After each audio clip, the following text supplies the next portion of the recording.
We are all aware of the basic principle of suggestion. This is a type of influence in which the mind is invited or impelled to an uncritical acceptance of recommendation or belief or thought or idea which a therapist may feel to be necessary or helpful. We are all subject to suggestion continuously at this time because nearly all forms of industry, salesmanship, economics, and the professions have become aware of the psychological factor. Many of them are working strongly upon the basic belief in the reality of suggestion as a way of influencing the private or public mind. But we observe also that they are not always successful. Take, for example, experience with television and radio advertising.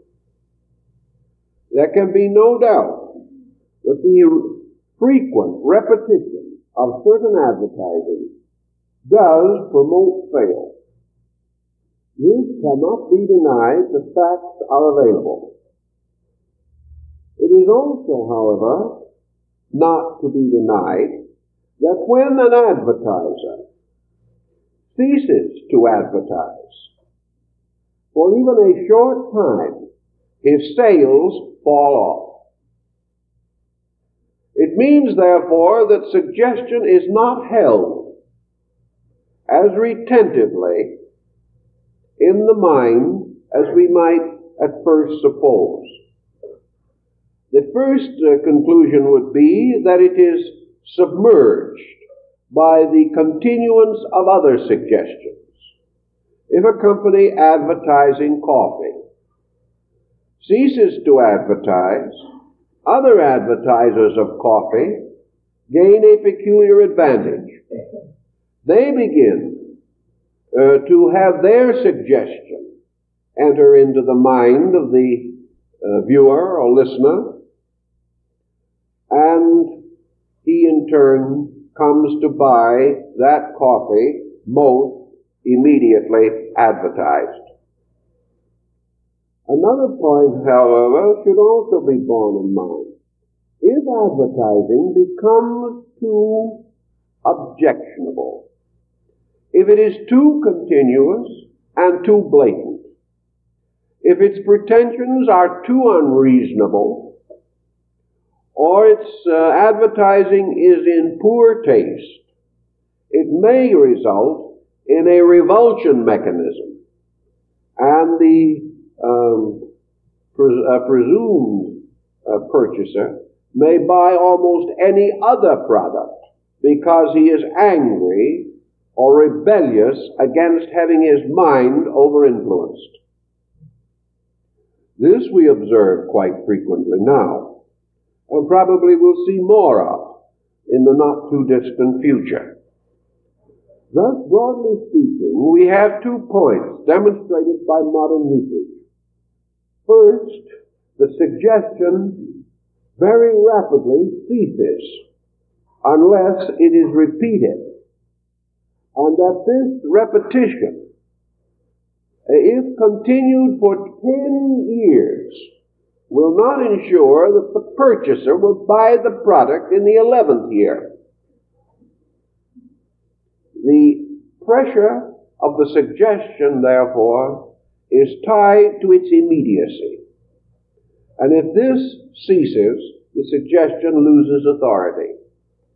I believe we will find this to be essentially true also in psychological suggestion therapy. The second point to be made is that over-suggestion creates rebellion, not only in the purchasing of product, but throughout life. Over-suggestion in some of our family problems we like to call nagging. And we are convinced that nagging ultimately produces no good. That the insistence upon the acceptance of ideas causes a reaction in ourselves in which we rise to defend the right of free choice, the right of personal determinism. We demand that we shall always have the privilege of accepting or rejecting any suggestion that is made to us. This right, which we have demonstrated from our earliest experience as human beings, proves conclusively that a suggestion will not overwhelm all of the faculties or elements of our natures and minds. That we will accept, to varying degrees according to our temperaments, suggestion elements, but we will not generally go overboard. We will always hold this peculiar privilege of making up our own minds. The only way this can be more or less completely neutralized, at least temporarily, is through the use of hypnotic techniques or hypnotic drugs. Theoretically, these may temporarily overwhelm our ability to defend our rights of free choice. But even in this instance, we must bear in mind that the interior part of ourselves, from which our determination to be ourselves springs, will recover in due time its own awareness. And after the effect of the drug or the hypnosis has worn off, self-determinism will reassert itself. Thus, suggestion, which is contrary to any abiding conviction in our own natures, or is contrary to our right to express our own individuality and freedom of choice, any such suggestion is likely to be short-lived and to have very restricted results, because it is not receiving the support of our own consciousness. Another important thing we have gradually come to realize about suggestion is that the more complex our culture becomes, and the more insistent and nagging suggestions become, the less effect they have. We build against even the suggestion therapist a kind of psychic antibody. We find gradually that an immunity to suggestion arises within the patient. This immunity simply means that the method, the technique, the process has exhausted its usefulness. And whereas temporarily the uncritical attitude can be held, and the patient can be kept in a certain state of acceptance, in time this passes. The physician is aware of this. The physician is aware, for example, that when he uses psychological technique, particularly in the various types of traditional or conservative therapy, that he creates a certain immediate result which is not lasting. The old days of the bread pill perhaps are becoming less and less remembered by the living, but they were great days of therapy, when 2 cents worth of medication would do $100 worth of good. Today it is the reverse. We get very little real comfort out of a $20 prescription. Nearly always the doctor knows that the first remedies which he is able to provide will have more efficacy due to the fact that the patient is in a little more receptive mood. A person filled with hope, going to a physician well recommended, and receiving from this physician the assurance that his case can be successfully treated. This perhaps followed by a certain amount of practical therapy, receives a powerful suggestion. This suggestion may cause a rapid, almost miraculous improvement in the patient. But by degrees, this element of novelty, this acceptance without the critical mind, wears off. Symptoms come back, very slightly perhaps, but enough to disillusion the patient. And in 2 or 3 months, he establishes this immunity. And the power of the physician to help him on the level of psychology is comparatively lost. The same is true in advertising and in many patent medicines and in many famous cure-alls that have descended to us through time. The greatest and most important testimonials are by those who have had miraculous recoveries within the first 2 weeks. After 6 months, very few of these persons would write a testimonial. By that time, there are 9 other remedies in between.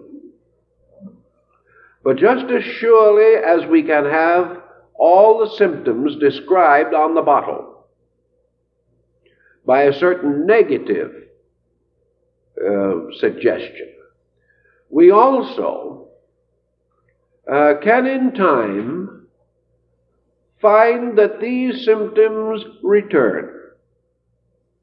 We can find that the claims of the remedy will offset the symptoms for a while. Then gradually facts set in again, and we're back to the same old trouble. Suggestion, being by its very nature impermanent, has limitations which the best therapist must recognize. It is a bridge, giving him an immediate receptivity on the part of his patient, but ultimately only proven value can keep that relationship strong, meaningful, and resultful. If this breaks down, then we have the patient who has lost faith in the physician. And under such conditions, even a truly adequate doctor can do very, very little. Suggestion is therefore both positive and negative. The oldest records that we have on some of these subjects come from the Greeks. And Aristotle has made much of the suggestion power of oratory. Here we are heading right into politics. The glib talker can not only shout us down, but shout our minds into a coma for a short time. We wildly applaud, we are deeply moved, then go home and the next day wonder why we made fools of ourselves. We are unable to rationally understand how we could have been so completely hoodwinked. Well, perhaps we were not actually hoodwinked.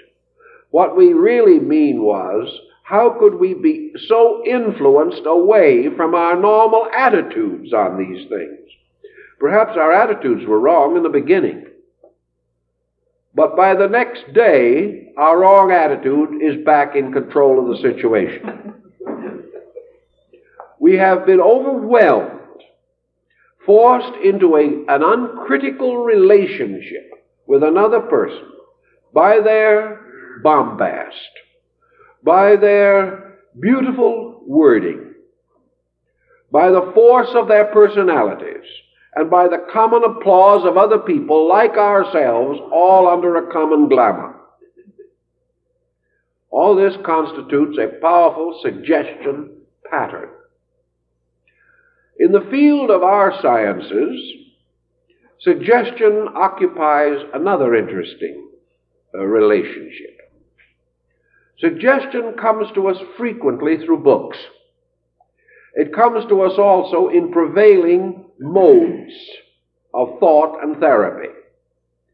A school for the treating of an ailment comes suddenly into existence, supported by distinguished authority, or by a most persuasive expression of its principles and its therapeutic values. This school sweeps the country. Thousands, tens of thousands, hundreds of thousands of persons suffering from certain ailments receive a new lease on life. They really believe that now they have the answer. So they flock to the remedy. They do everything possible to take advantage of this collective conviction that help will come. 2 years later, the school has disappeared. It could not perform a miracle. Man wants miracles. It was unable to sustain by its actual proven merit the glamorous pretensions which had surrounded it. The hundreds of thousands of persons did not immediately recover. Comes disenchantment. The school is now regarded as a fraud. Everyone believes they have been hoodwinked. All their hopes have come to nothing. Very likely the school was not a fraud. But expecting, as we do, miraculous circumstances, we felt them for a time, and they so exaggerated our hopes. The disillusionment was more tragic than it would have been had our hopes been more moderate. So again, suggestion can play an unpleasant and sometimes tragic trick upon us. Many years ago, there wandered about this country a number of spiritual healers, mostly of the evangelical nature. These persons were devout. Most of them were probably sincere. A few were undoubtedly merely theatrical. But a good many honestly believed that through prayer and through the laying on of hands or some other simple religious ritual, that they were able to be a channel for the healing power of God. They were so persuasive by their own conviction that they did convince many others. And at that time, the reports of miraculous cures were numerous. Most persons, however, never followed through on these reports. Had they followed through, they would have made two very interesting discoveries. They would have realized that certain persons did recover and remained well. Certain other persons appeared to recover, remained improved for a week, a month, 2 or 3 months, and then relapsed back again into the old condition. Why this distinct difference? The only answer lies within the individual himself. The degree to which the suggestion was actually internally accepted. The degree to which the person, through his own believing, was able to remain uncritical and was able to continue the intensity of his faith. Again, among those who were improved, a further division into two groups has to be made. Suggestion has an area of usefulness beyond which normally it cannot extend itself. Suggestion is usually a mental emotional process. Mental, perhaps, on the level of its acceptance, which must be, as we said, uncritical, but emotional in the reaction which it set up of hope, faith, and a great desire and willingness to experience benefit. If, therefore, the trouble in the beginning was in that part of the nature of man which could be reached and could be served by a new or improved consciousness toward life, it is quite conceivable that the remedy might prove relatively permanent. An example is a man who had remained for a number of years very much of an atheist, or at least a negative agnostic. That's a thought, a negative agnostic. Well, I rather like it, anyway. He was sick, and he attended one of these healing services of an evangelist. Under the pressure of seeing others helped with ailments similar to his own, he temporarily put aside his skepticism, and because of his great and pressing need, he went down the sawdust trail and asked for help. He received it. He received it almost certainly as a psychological experience. He received it as an acceptance within himself. Under normal conditions, most of the persons whom he saw there also helped, soon relapsed back into their former condition. But the experience produced a certain change in this man's total attitude toward life.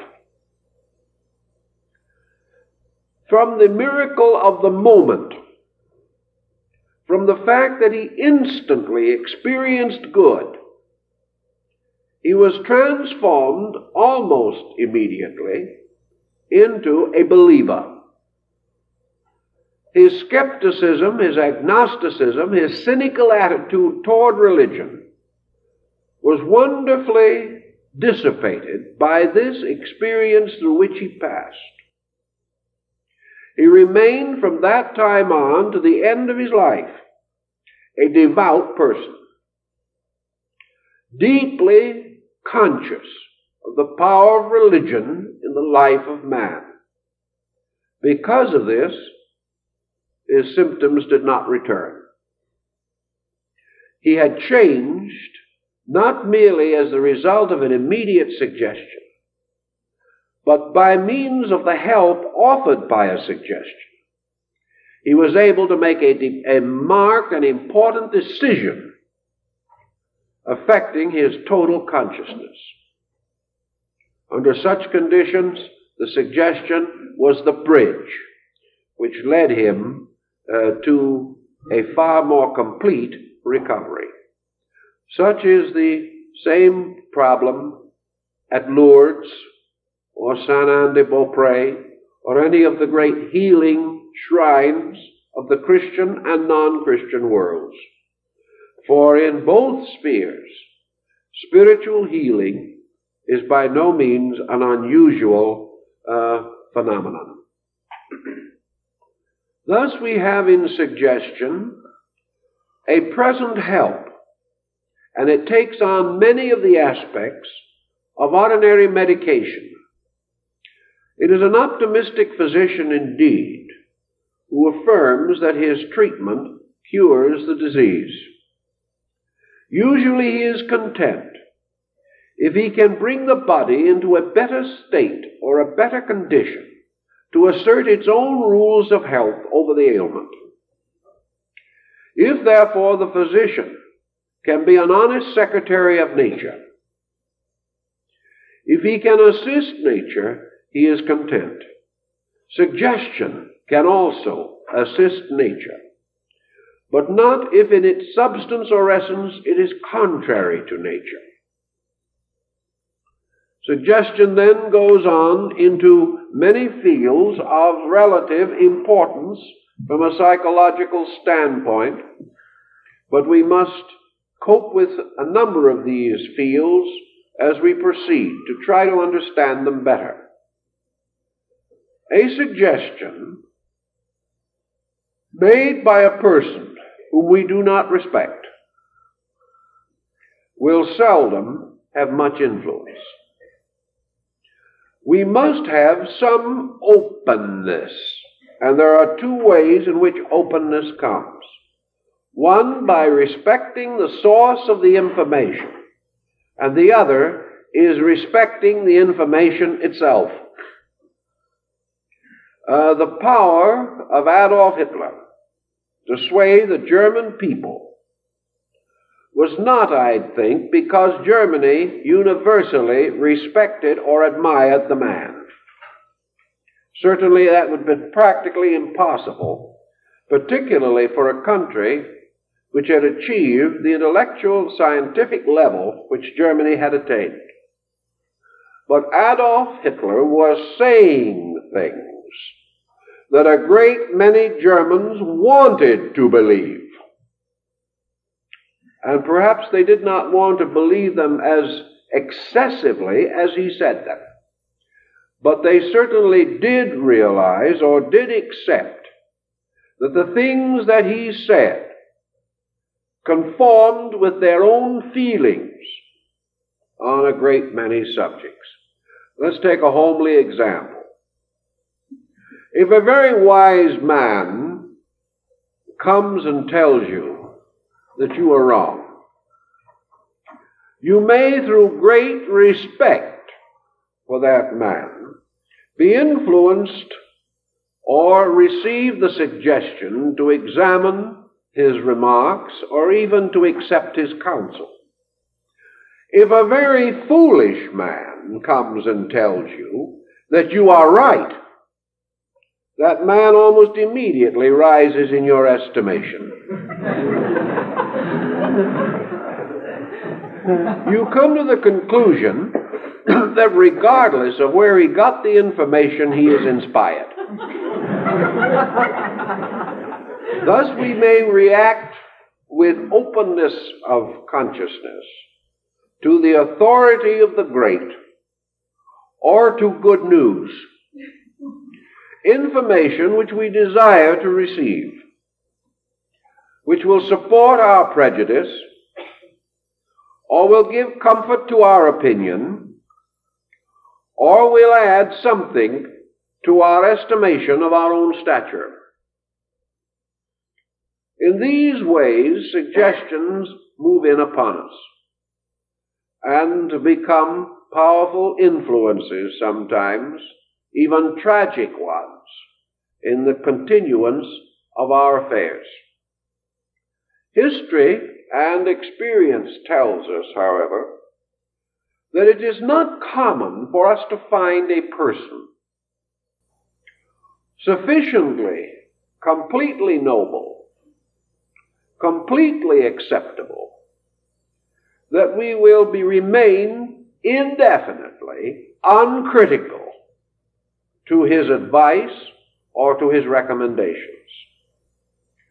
after a time we become inevitably aware of the humanity in our fellow man. We observe that he does things which we do not approve of. We observe that he is not always successful.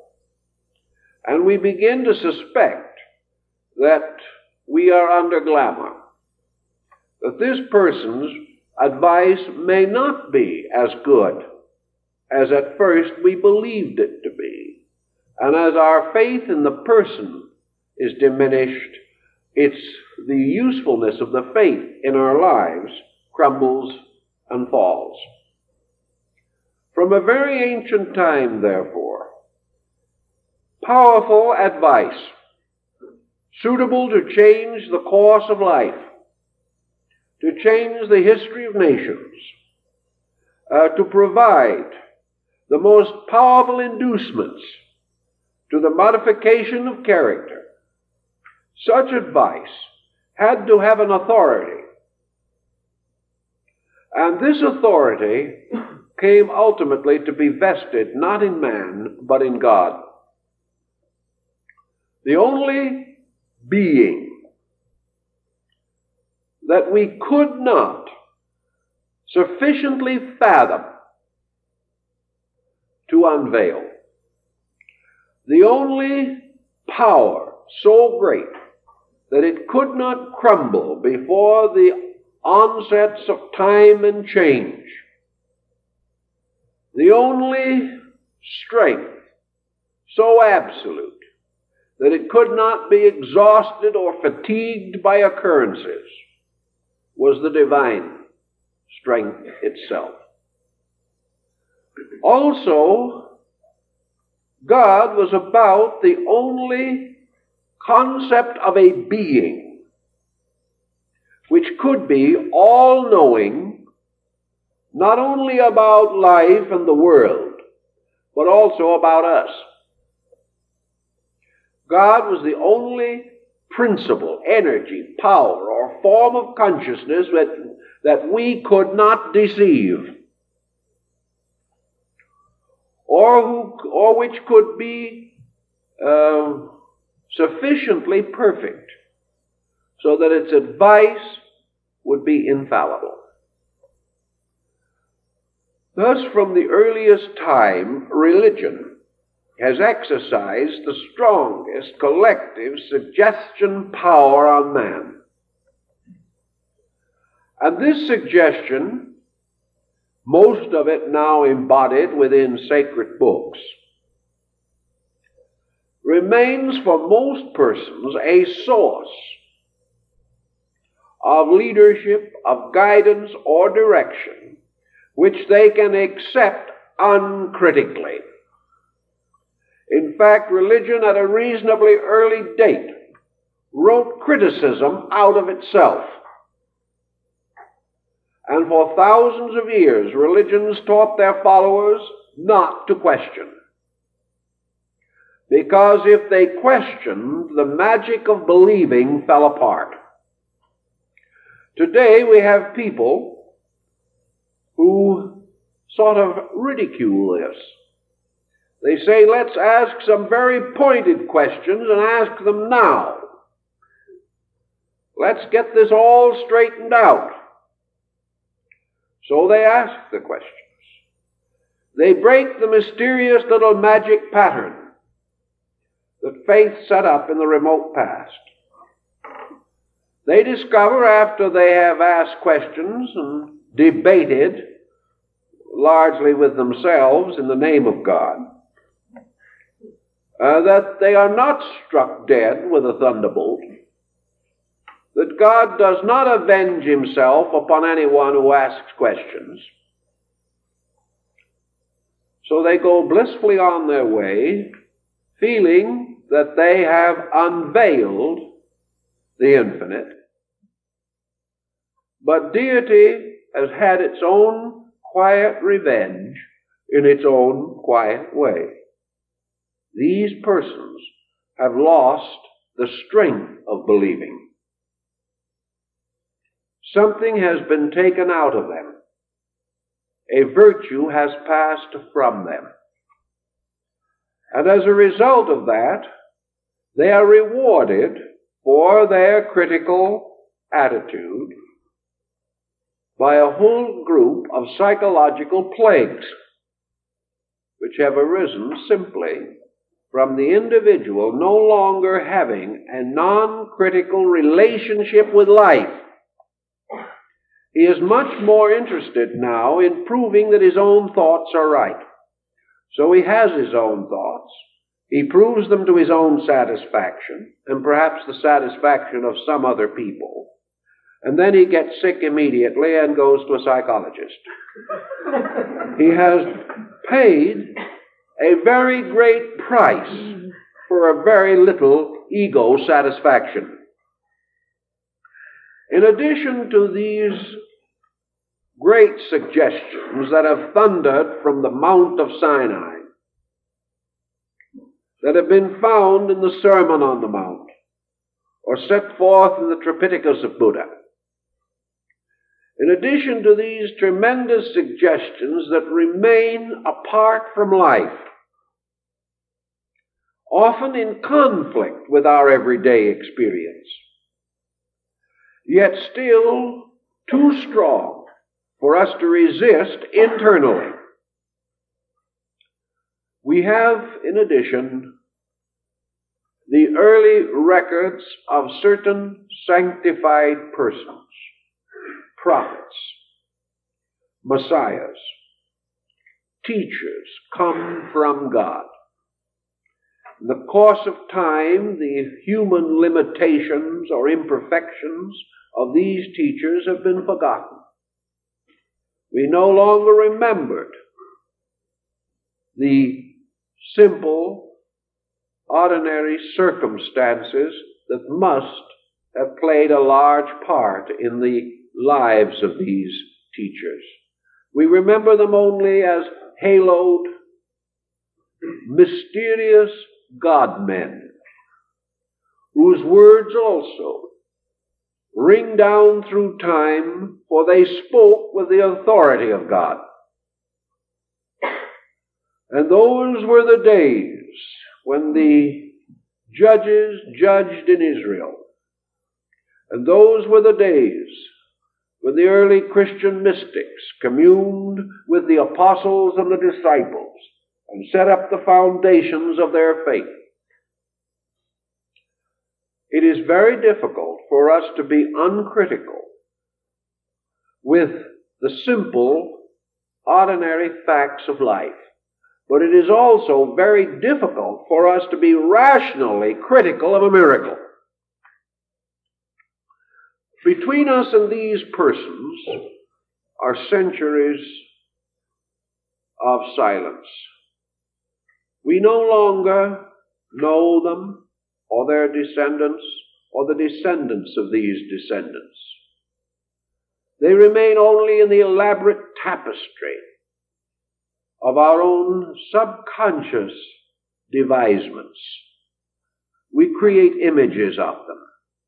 We worship them. We regard them. We revere them.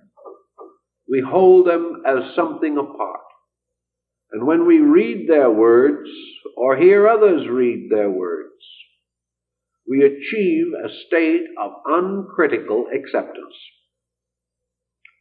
Acceptance based upon a whole series of psychological experiences. These words brought consolation to our fathers and to their fathers before them. They have been the guides of our race. Before these words, Washington knelt in prayer at Valley Forge. And in the presence of this consolation, Lincoln knelt in the White House. The men we honor, the men we regard as peculiarly noble, were men whose strength came from this uncritical acceptance of the power of God in the life of man. This, therefore, is the great suggestion. And nearly all the moral culture of our race, nearly all of what slender advancement we have achieved, whatever of good spurs us on to try to build a civilization out of the chaos of our own selfishness. Whatever great inspiration and insight we have known have come from the suggestions of these gods and their divine progeny. Therefore, when we come down to our own little daily living, suggestion presents a series of rather interesting facets or elements. If our physician says to us, "I think you're hating yourself into trouble," we say, "Well, Dr. Jones, if you'd gone through what we've gone through, you would have hated yourself into trouble too." Jones probably will agree. But if Jones instead says to you, "My friend, remember those words, love thine enemies, and do good unto them that despitefully use you," you're stumped. Jones isn't speaking for himself. Jones is only telling us something against which we have almost no conscious resistance. Therefore, the skill of Dr. Jones may lie partly in his ability to quote Scripture. And I suspect that some of the failures of modern psychology have resulted from the fact that the psychologists have not been good Bible students. In their intellectual emancipation, they have turned from the most powerful remedy that they have in the Western world, and that is the authority of the suggestion which arises from the religious tradition of our people. For this men will die without asking why. For this they will live content in the hope of some future good. This suggestion is very, very vital to us in nearly all form of therapy. Now, the next suggestion that is very important to us is derived from this same religious source, namely that God is an ever-present help in time of trouble. We have a confidence, and this confidence is uncritical. If we wish to take the scientific problem and sit down and try to analyze how God answers prayer, we're lost. If we try to wonder what is happening on one side of the world while God is taking care of the other side of the world, we are also in a dilemma. It is like the small child's question as to how Santa Claus can be in so many places at one time. The moment we think, we take on a critical relationship to knowledge, to facts, to all these things. And in that moment, we lock ourselves against the power of receiving suggestion. If, however, uncritically, we do take the attitude of the immediate availability of the fact of divine help, then this ancient conviction, which is in our blood, archetypal in our consciousness, against which our consciousness has no defense, because our own consciousness believes it is true. With this, we do not have to wrestle as Jacob wrestled with the angel. We do not have to argue these things. The moment we argue a religion, we defile it. But in this simple fact, we now have another suggestion factor that becomes important.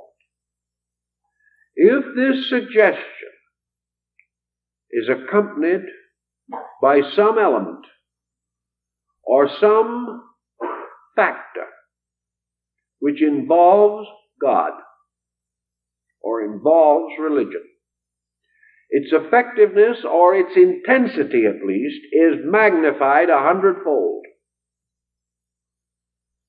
We are no longer able to bring against it the immediate adversity of our own thinking. Let us take a very simple example of this particular point.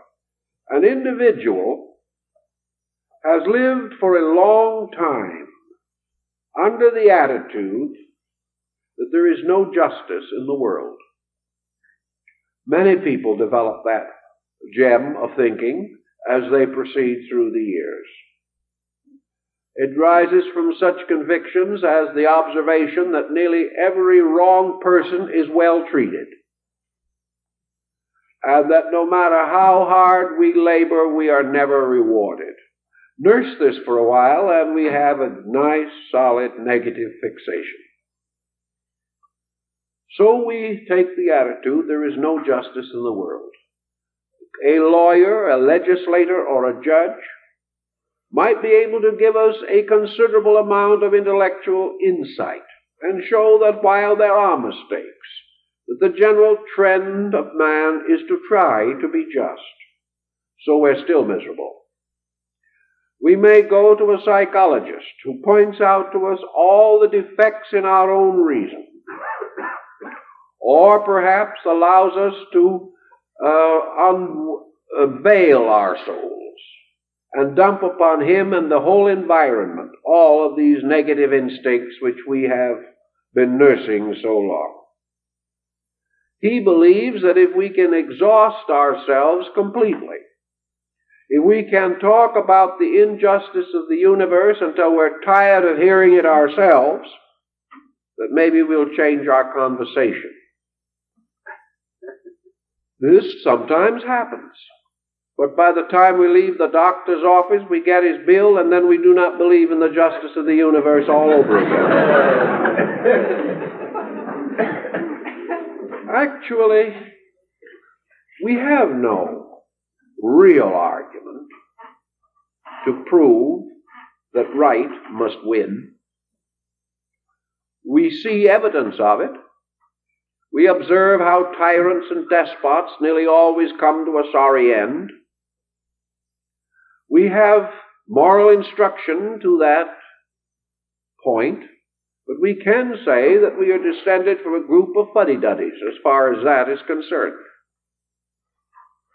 But if within ourselves we suddenly become intensely aware of the power of a divine principle, if we internally suddenly believe that God is in his heavens and all is right with the world, and this becomes a reality in ourselves, we then neutralize out of a common conviction the problem of our own particular misfit.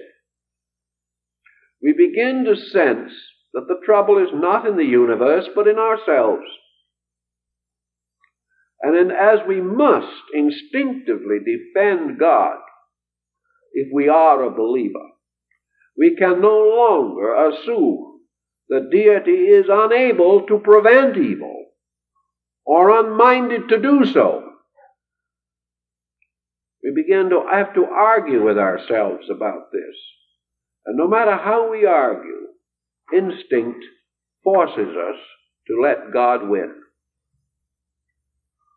So to the suggestion that is made, if we can add this authority of high conviction, we achieve a great deal. Now, philosophy is very much like religion in this respect. Religion makes good a reality. Philosophy makes good a fact. By philosophy, we take the type of mind that is critical and whittle down its criticism. By philosophy, we can take the individual with a whole quantity of objections and we can meet his objections one by one. And if our philosophy is adequate, that is, if it is basic, we can finally force the individual, at least to the grudging assent, that this life is under laws and under rules and under principles, and that if he is a wise man, he will obey them.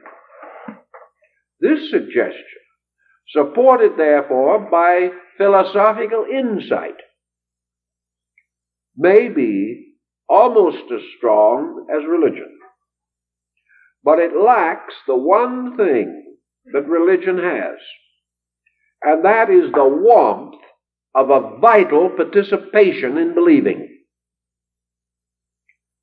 It is the warmth of religion which experiences good, even while philosophy defines it. Now, theoretically, we are in a scientific age, and let us not forget for a moment that age and its principles and its rules, its convictions, and its degree of insight, let us not for a moment assume that these are not powers of suggestion in our daily living.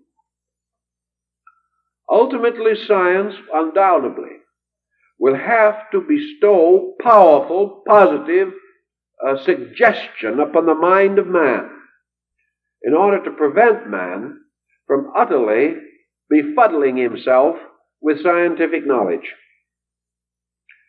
Science must finally come to positive, basic suggestions based upon its own discoveries.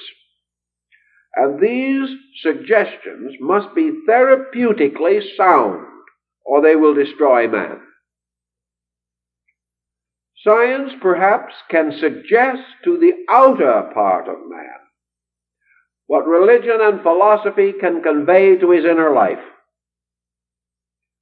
But the end of scientific suggestion is that it must be valid because it can overcome or nullify the criticism in the person who is receiving scientific knowledge. Our modern system of education is based upon breaking down man's non-scientific ideas. This is a weakening situation, however. For actually, when we break down man's conviction of the reality of things unseen, we take out of his life the most constructive suggestion that is operating there today. Man fights against this loss, and wherever we have materialism, we ultimately come into a strong revulsion and move forward again onto an idealistic footing. So with God and nature, the wise man, the saint, and the sage, all reminding us of the golden rule, all reminding us of the simple laws governing right thinking and right living, we are having therapeutic suggestion brought to us all the time. And all that man can do in a troubled case is to make available or to remind the confused person of these basic elements of his own religious and philosophical culture. For these are the strongest defenses that the person has today against the inroads of disillusionment and despair. And because of the tremendous authority of these teachings, he may very well be in a position to gain new internal strength through the uncritical acceptance of these suggestions. Now, a number of years ago, we had a gentleman come to us from another land, Dr. Emile Coué. He was the man who went around saying, day by day, in every way, I am getting better and better. This was a tremendous innovation. it began to popularize an idea that has since gained a great deal of popularity, and that is autosuggestion. The possibility of the individual influencing himself. This has even gone as far now as autohypnosis, or the person hypnotizing himself. This should not be so difficult. We do it every day in one way or another. Actually, every time we develop a strong opinionism, we are practicing autosuggestion. One simple fact that Dr. Coué discovered at a comparatively early time was that it is not enough for an individual to think his suggestion. He can't sit around thinking to himself day by day, I am getting better and better. He must say it. The reason he must say it is that the words must go out of his mouth and into his ear. They're more important that way. If he says it, his ears carry it back into his brain with added authority. Because what he says now is not the primary factor. It is that he says. And therefore he can say all kinds of foolish things, and they will also all be carried into the brain and properly registered there alongside of the foolishness that has been captured and held from other sources. His friends, his advisors, his neighbors, and his enemies. Autosuggestion is not as popular as it used to be, because it suffers from the common ailment of nearly all suggestion therapy. Let us imagine, for instance, that an individual wishes to have a suggestion that he is going to be patient. He's going to be patient and kind and gentle from now on. The only reason he is asking for this help or wants this suggestion is because he has been unkind and unreasonable over a very long period of time. He has had a nasty disposition since the beginning of his own memories of himself. Now he wants to really reform. Perhaps the reform has been thrust upon him by the misery of circumstances. He can't get along with himself anymore, and no one else can get along with him. This is affecting his pocketbook, and that is a real disaster. So what is he asking?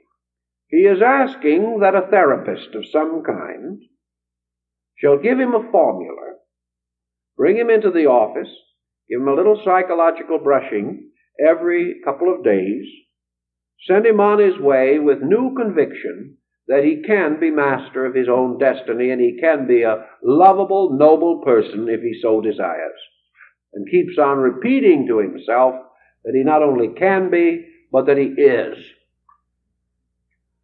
This individual probably doesn't believe it himself. He knows himself too well.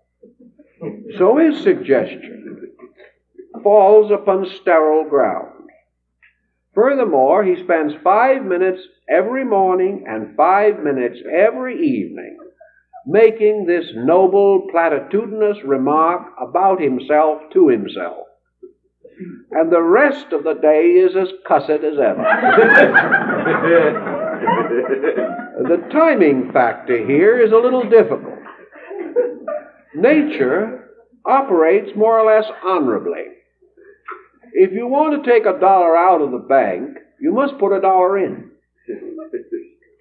If you want to change a habit from a bad habit to a good habit, you can practice the bad habit most of the time and the good habit a small part of the time and expect the good to neutralize the bad.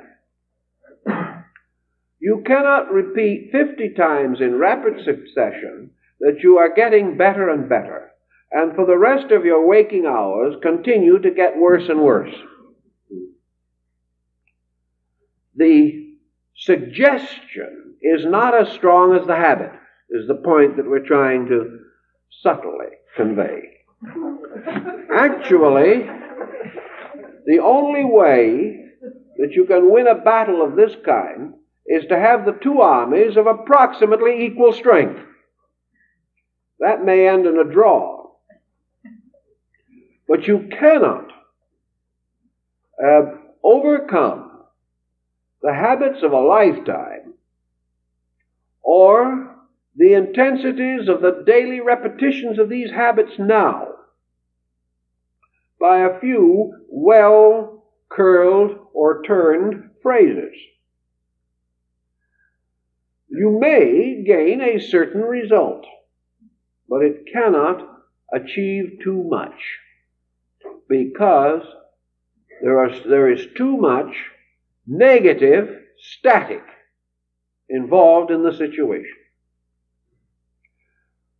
As soon as autosuggestion, or even suggestion itself for that matter, because it is often so used, became a wee bit popular, and individuals believed that they had gotten hold of the great and divine magical mystery of the universe,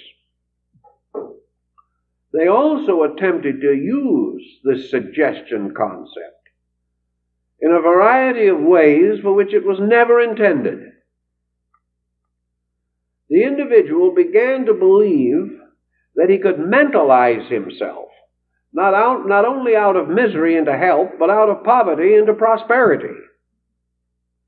He began to honestly believe, with such degree of honesty as he could believe, that he had found a magic wand which could transform everything and anything by a fixed attitude of the mind and the repetition of a formula. This led to innumerable complications. It also led largely to the general discrediting of a large part of the field of suggestion and autosuggestion. It meant that we were in the presence of an excess, more or less a corruption of an idea. And that which was intended to change man was directed to changing other things instead of man. The individual began to take the attitude that if he was not getting along well in the world, that his suggestion could go so far as to make the world change and treat him better. It takes a lot of suggestion to do that. In fact, as far as changing the world, even the divine suggestion seems to operate slowly. Also, we gained a certain telepathic attitude towards suggestion and autosuggestion. We believed that we could sit around and by holding various thoughts cause our neighbors to move out or our distant friends to move in. We began to think of suggesting real estate transactions, good investments, and in many instances I have actually known people to suggest that other people should be stupid, simply so that we could impose upon them more easily. This, of course, was a little nightmare world of its own, more difficult and inconsistent and fantastic than Prospero's enchanted isle. The most that we did, of course, was to keep on suggesting to ourselves that we could achieve the impossible. Sometimes it looked as though we made it. But we began to ignore utterly the laws of probability. We forgot, for example, that in sickness, unless diagnosis has proven that we have a very serious ailment, miscellaneous, wandering, itinerant symptoms, griefs, misfortunes, and miseries of 1,000 assorted natures, will, in about 20 cases out of 25, simply solve themselves. Nature, stepping in, will cure most of the minor ailments that arise in man. He gives them a chance. But if we have some kind of a magic formula, we forget the natural operations of nature and give credit to the formula for things the formula had nothing to do with. Furthermore, by this process, we gain greater and greater confidence in the formula, and someday we trust our weight too heavily upon it, and this bridge of believing collapses under us. Autosuggestion then leads to a whole series of rather sobering reflections. That it can produce certain results, we do not doubt. Autosuggestion means that we suggest something to ourselves. Why do we use this technique? Usually because of some weakness in character, which makes it difficult for us to head into a proper, normal, reasonable correction of our own trouble. The individual says, well, I drink a little too much. I've tried 15 times to quit. Now I'd like a nice working formula of autosuggestion so that while I sleep, I will get over the habit. There is no implication that this individual wants to work his way through the habit. He really is out looking for one of these psychological painkillers or these universal remedies like the old Swanee Indian swamp syrup, which was supposed to take care of everything, including all unreasonable indulgence. This individual is trying to use suggestion or autosuggestion to take the place of the weakness of his own will. He is up against a number of possibilities. If he decides on the autosuggestive process, he will almost certainly turn his suggestion against the habit he wishes to cure. He does not know, will not accept, or believe, or realize that the habit is only an expression of himself. That he will never get over the habit adequately until he becomes a better person.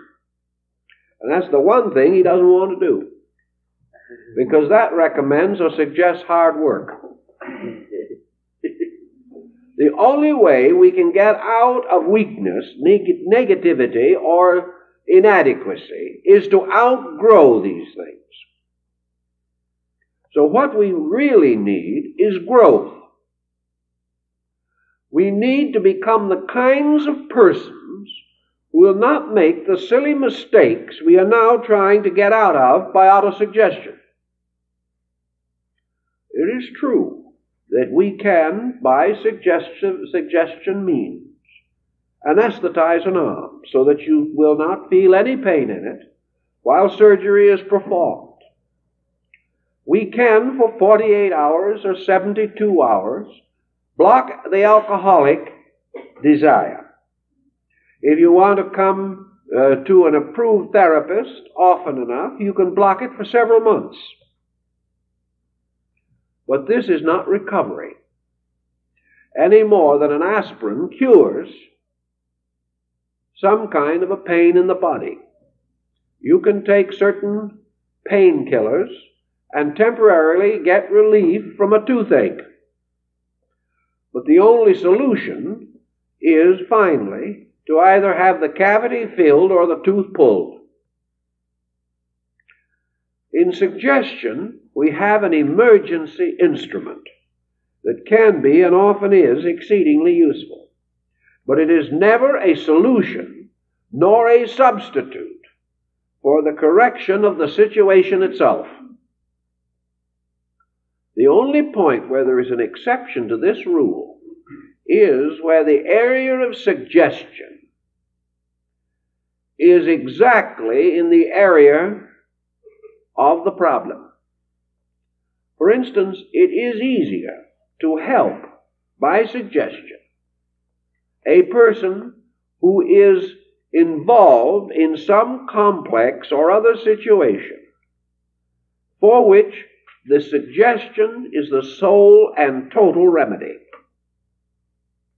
If, for example, you can take a person who is fearful, or who has, for example, claustrophobia.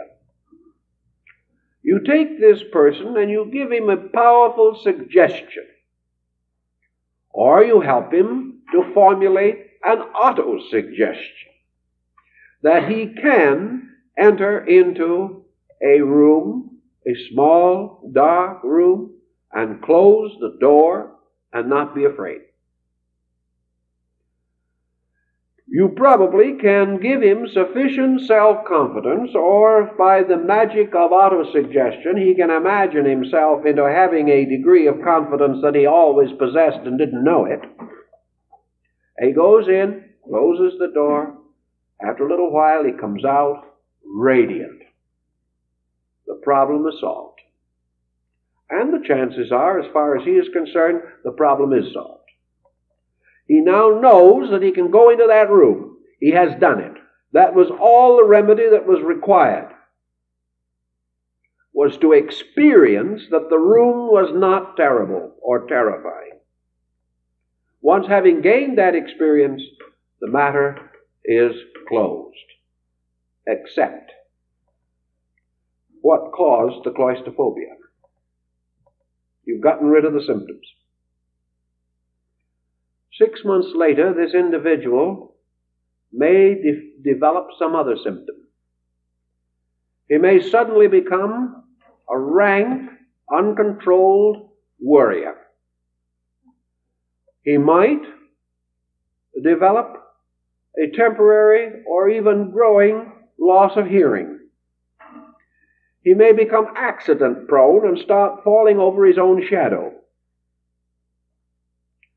He may suddenly become extremely suspicious of his friends. He doesn't have claustrophobia anymore, but we've only treated an effect.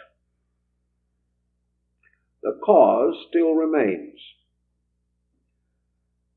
A suggestion, an autosuggestion, will not, in most instances, adequately treat causes. Unless the cause is extremely shallow and recent or comparatively unimportant, we cannot be sure that we can reach it in a permanent way. But now let us suppose that suggestion or autosuggestion is indicated in this case. We then come to another problem which has some meaning, and that is the use of mechanical devices to make autosuggestion more effective by increasing the frequency of it. Assuming, of course, as we said concerning suggestion, that something has to be done to balance off, because 5 minutes of right suggestion will not compensate for 23 hours and 55 minutes of bad attitudes. So now comes a discovery which I think more or less was influenced by the war.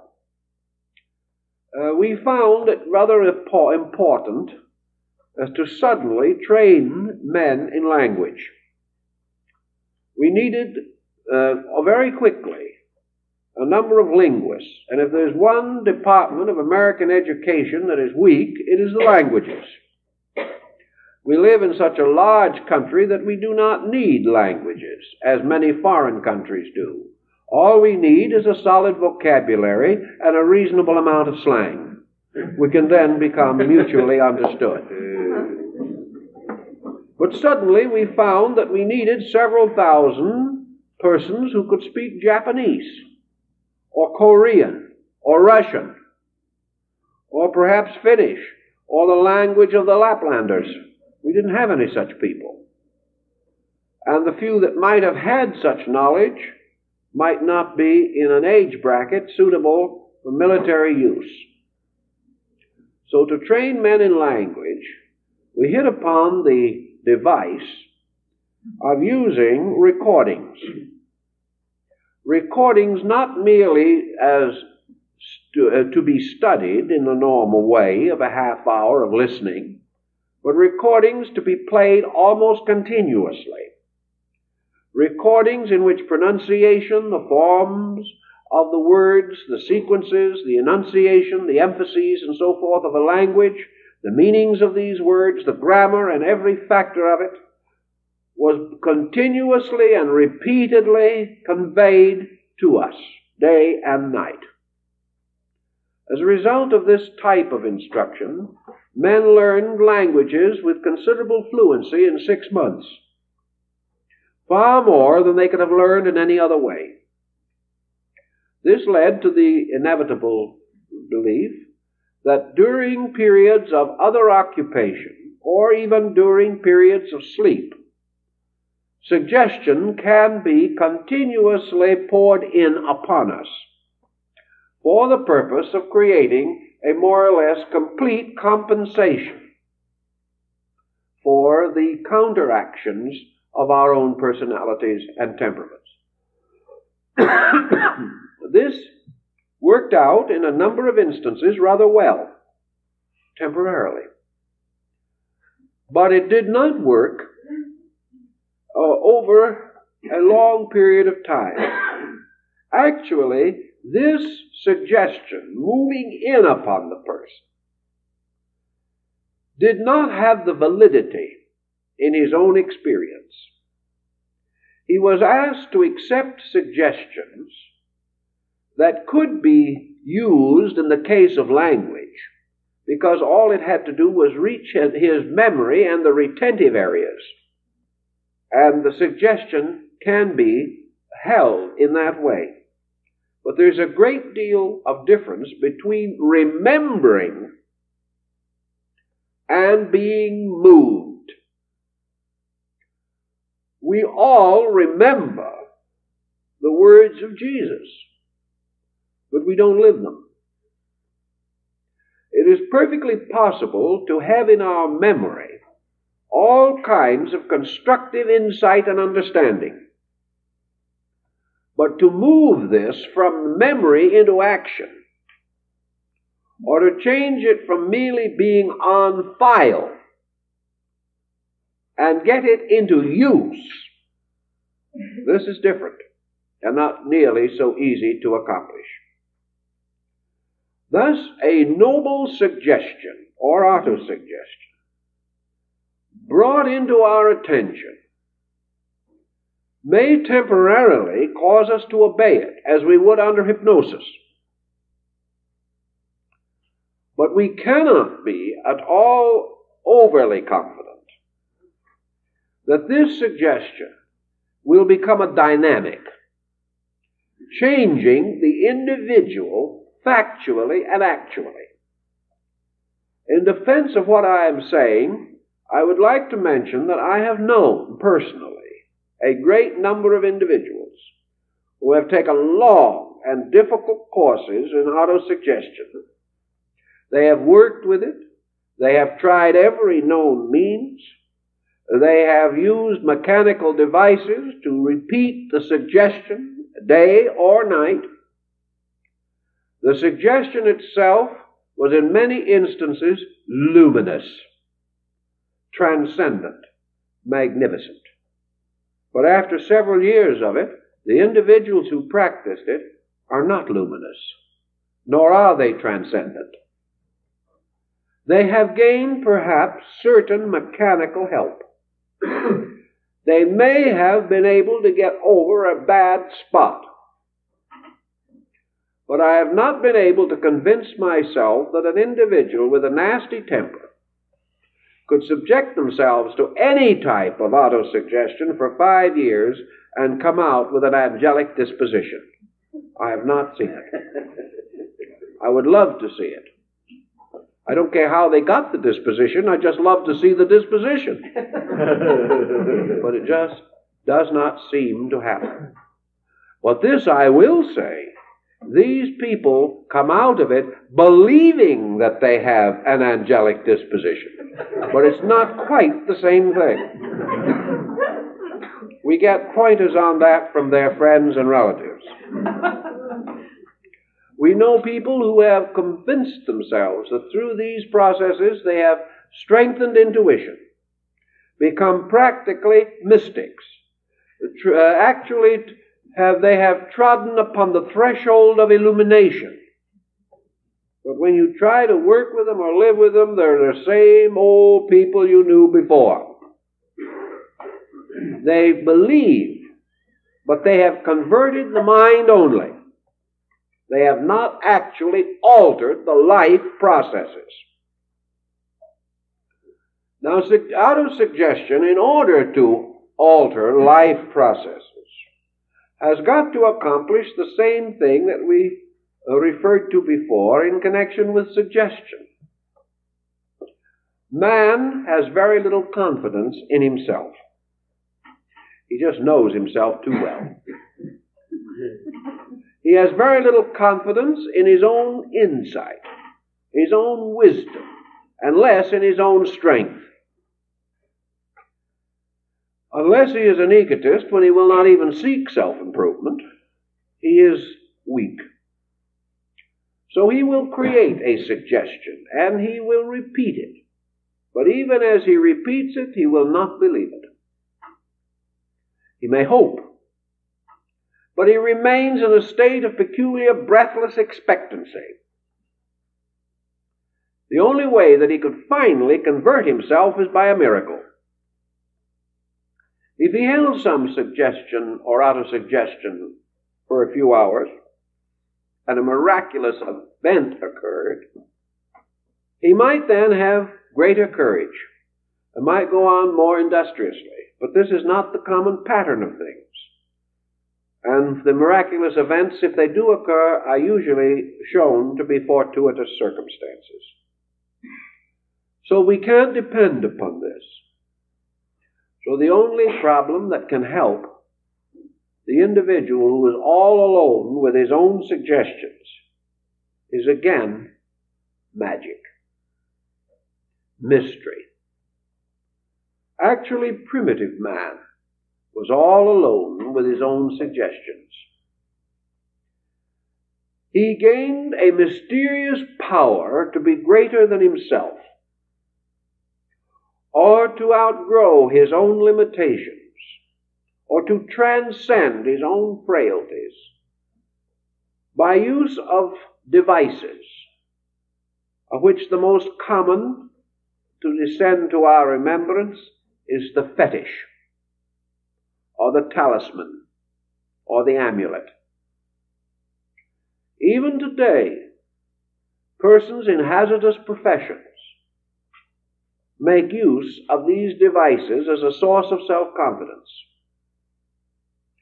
Now, what is the reason why a rabbit's foot is any different than a good text on autosuggestion by a prominent psychologist? The text cannot be accepted uncritically. We read it, we wonder a little, we think a little, but we're not very certain. And even if we're rather certain, we say, yes, it's probably true, but I doubt if I can do it. I've never done anything right yet, and it doesn't look as though this is the time when I'm going to start. So the situation drifts at least half-heartedly. But a rabbit's foot is different. In the first place, it makes no sense, except when it's on the foot of a rabbit. We're not even quite sure how it came to be a fetish at all, unless perhaps it was because the rabbit was anciently associated with the moon, and a whole string of myths and legends tie it together. Now, when I'm saying a rabbit's foot, I mean almost any kind of talisman. It may be a piece of metal inscribed with the 72 names of God. It may be a Muslim charm upon which is traced in beautiful writings the name of Allah and His saints. It may be a prayer, it may be anything. It may be one of those wonderful little devices that look more than anything else like a child's drawing that is worn by the pearl fishers of the Philippine Islands when they go down under the sea in search of pearls. It is something that has a magic power. Now, this magic power rises from an atavistic level of our own subconscious. We do not believe in ourselves. We do not believe in our neighbors. We may doubt our clergyman. We gravely suspect our doctor. And we are much disillusioned in our psychologist. But a rabbit's foot is different. A rabbit's foot is mystery. Perhaps it'll work. It's just like the individual who is not superstitious but never walks under a ladder. He's just careful.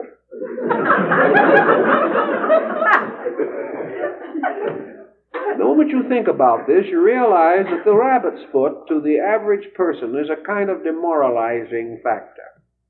It takes away most of the common sense of the thing. Therefore, when the time comes for us to make an affirmation, or to try to suggest ourselves into something, or to achieve an autosuggestive intensity, it might be different if we make this statement, if we say these words, if we hold this thought with all our strength, and at the same time take a tight hold on a rabbit's foot.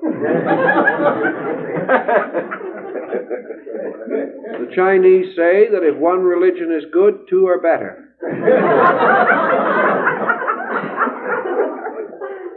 So there is no use missing a good opportunity. In the same way, when we say in our prayer to ourselves, God, give me an understanding heart, we have a different attitude, because we are asking something of a force that is abstract and mysterious, which we believe can bestow. And if magically we say, I am normally a coward, but while I hold in my hand this golden charm upon which is written the name of my God, as long as I hold on to that, I am strong. The individual is suddenly courageous. There are thousands of cases of it, critically recorded, that this kind of autosuggestion is strong. And it is strong because it applies to the inner part of our consciousness. And that it also does not depend upon our strength to overcome our own weakness. We do not believe that we are strong enough. We cannot conceive intellectually that we can take hold of our own bootstraps and lift ourselves off the ground.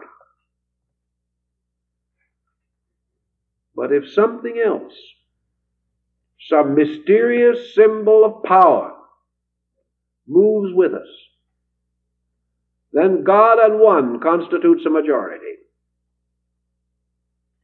If we can use something which stimulates our faith, makes us feel that this victory is not our own, but the victory of a power greater than ourselves, which we have known how to call upon. And the help of this power is an ever-present help in time of trouble. Then we are no longer depending on our own suggestion. We have stated in our own consciousness what we hope for, what we desire to have happen, what perhaps we feel desperately that we need. But it is not the voice of man crying in the wilderness. It is the fulfillment of a promise that if we will do certain things, take certain attitudes, supply ourselves with certain magical implements, then suddenly we are strong. We have the power through these other means of accomplishing what we cannot accomplish alone. This shifts our source of strength to an abstraction which cannot be unseated, which cannot be overthrown by events or conditions. This abstraction gives us the courage. It is again and again this which comes back to us in the prayer formulas. Prayer is suggestion, autosuggestion in many instances, given strength by devotion. Prayer is therefore the individual opening himself uncritically to universal good. He could try to argue himself into it, but he cannot win because he does not believe his own argument. But if he follows the ancient way of his faith, certain in his own heart that the God of his fathers will not forsake him, he is no longer merely making a suggestion. He is affirming a conviction. And out of this total affirmation of his nature, he is able to achieve a result against the preponderance of negative factors. The individual who speaks with the fullness of his own conviction, supported by his concept of the presence of a divine available, can in 5 minutes a day counteract the 23 hours and 55 minutes. Because those 23 hours and 55 minutes do not represent one coordinated conviction of weakness. They represent largely confusion. They do not represent a focused intensity of evil, nor do they represent one simple pattern of infirmity. They represent a group of negative factors, habitually perpetuated, but about which we have the deepest moral reservations. The average person who is wrong knows it, particularly on the levels of ethics, or on the level of internal motivation, or on the basis of principles. He is wrong, he knows it, but he is too weak to do anything else. So the negation of the confusion of the mind will cause him to say, this I cannot do. This I cannot face. This is too much for me. I'm going down for the 3rd time. But this does not constitute an organized, powerful, psychically sustained fact of consciousness.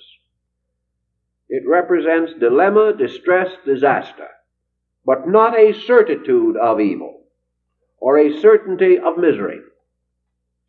If, therefore, you turn against this, a powerful, unified conviction, not an attitude or a platitude,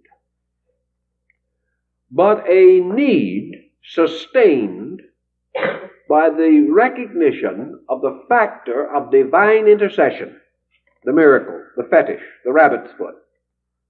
This is stronger than the negative confusion which permits the difficulty to continue. For this reason, a tremendous religious experience, as Havelock Ellis points out, can in a fraction of a second completely change a whole life. So we have, against the extensity of a pressure, the intensity of a compensating pressure. In nature, these two values must be equal to produce the neutralizing of a condition. If a situation takes 10 years to get into, it does not necessarily take 10 years to get out of. But you must use as much energy to get out as you use to get in. If, however, you concentrate your energy on the problem of recovery, you can create a tremendous catharsis very rapidly, in which you achieve the full emotional energy equivalent of a long enduring negative habit. You achieve it and neutralize this habit far more rapidly than you acquired it. Not because you have found an easy way out, but because you have found a more efficient way to solve the problem. Efficiency in this case being merely directness, the victory of a consciousness or a principle over a condition. If then in either suggestion or autosuggestion we use merely formulas, or we try to hold attitudes that are strange to us, even though we want them, it is my opinion that our labors will be, for the most part, fruitless, except in the same way and to the same degree that we might seek temporary remedy in an extremity by the use of some drug which will not cure, but may make better treatment possible under more fortunate circumstances.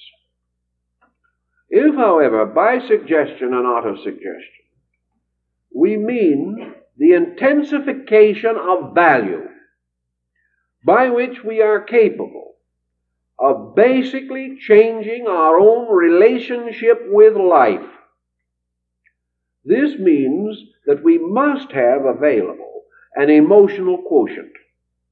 We must not affirm or suggest. We must experience. We must know the fact of this upon our own skin. We must live through the condition and know that it is so. And to achieve this greater insight, this greater degree of insight, we must move the internal part of our lives. We cannot keep on tossing these suggestions into the deep well of our own unconscious. We have got to move from the unconscious. We've got to stir out of this mysterious cave in which, like Fafnir, we have been sleeping.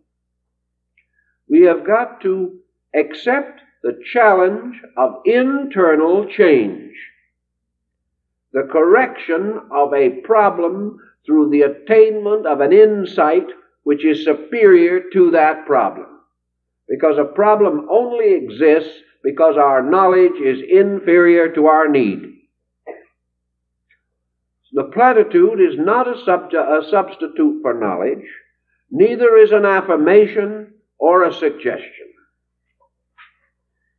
It can be, however, that out of the union of a suggestion with a fetish, with an emblem or symbol of the divine availability, we may be impelled not to use God merely to get us out of the dilemma, but rather to become aware of the experience of the God consciousness in ourselves. If we are able to make this progressive step through faith or through profound believing, we may then be able to pass constructively into a non-critical state. A non-critical condition which is not merely negative, but one which is open or receptive to the experience of a better life. Suggestion, then, is only valuable to the degree that it can impel us toward experience. We cannot cure ignorance with hypnosis, but we can sometimes stimulate in the individual the desire to become learned. But this means he must then go out and learn. Suggestion cannot save the individual from the problems towards which he usually will direct suggestion. But it can perhaps inspire him or recommend to him that he learns to grow, and in that way finds the answer to all problems.